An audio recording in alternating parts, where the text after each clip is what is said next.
teman-teman, perkenalkan nama saya Egin Zaima Balkis. Saya berasal dari Kota Lubuk Linggau. Saya adalah siswi kelas 8A di SMP Negeri 4 Kota Lubuk Linggau.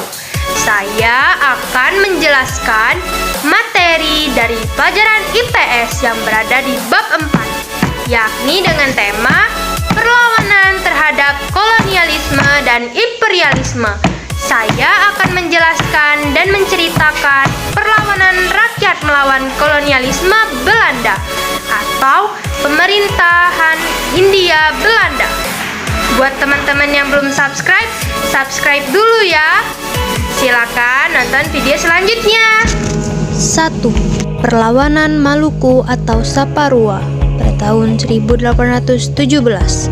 Perlawanan dipimpin oleh Thomas Matulesi atau Kapten Patimura, Anthony Ribuk, Philip Latmahina, Daniel Sorbach, Christina Marta Tiahahu.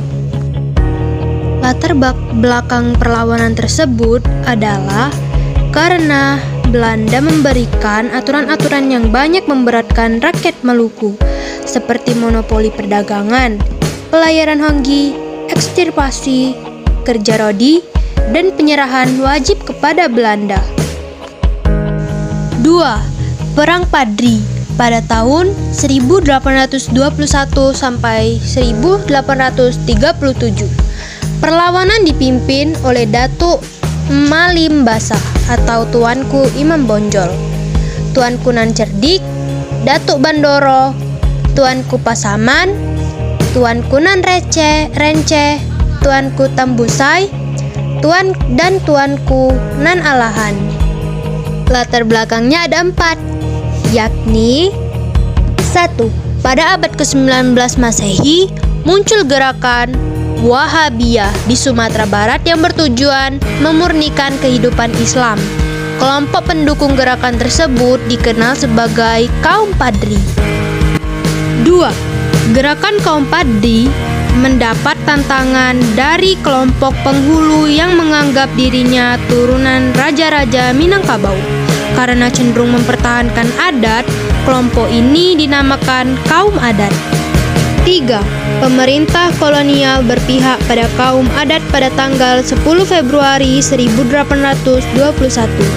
Diadakan perjanjian antara Residen de Puy dan Tuanku Suruwaso beserta 14 penghulu adat. 4. Berdasarkan perjanjian itu, pasukan Belanda menduduki beberapa daerah di Sumatera Barat. Peristiwa itu menandai mulainya Perang Padri. 3. Perang Diponegoro pada tahun 1825 sampai tahun 1830. Berarti perangnya berlangsung selama 5 tahun ya teman-teman.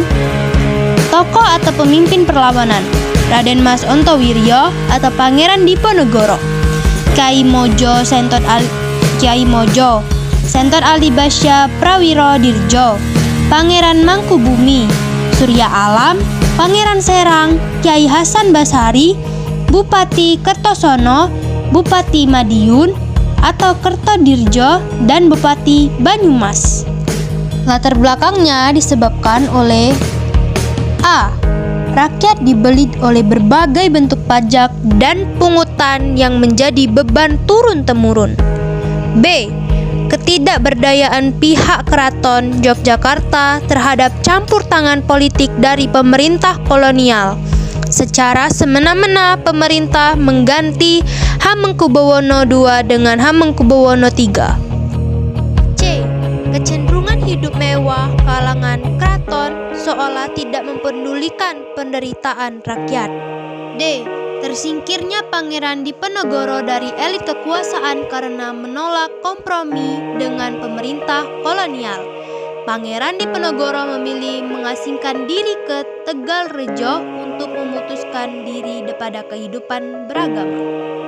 E. Pemerintah kolonial melakukan provokasi dalam proyek pembuatan jalan yang menerobos tanah Pangeran Diponegoro dan membongkar makam keramat. Sebagai protes, patok-patok jalan diganti dengan tombak. Pada tanggal 10 Juli 1825, terdengar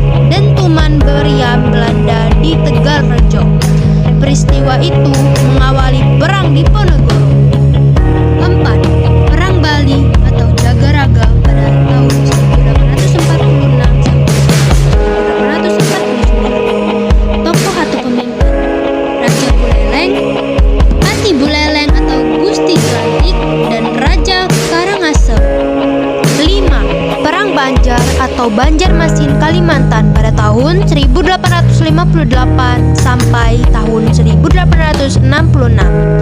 Tokoh atau pemimpin: Pangeran Prabu Anom, Pangeran Hidayat, dan Pangeran Antasari.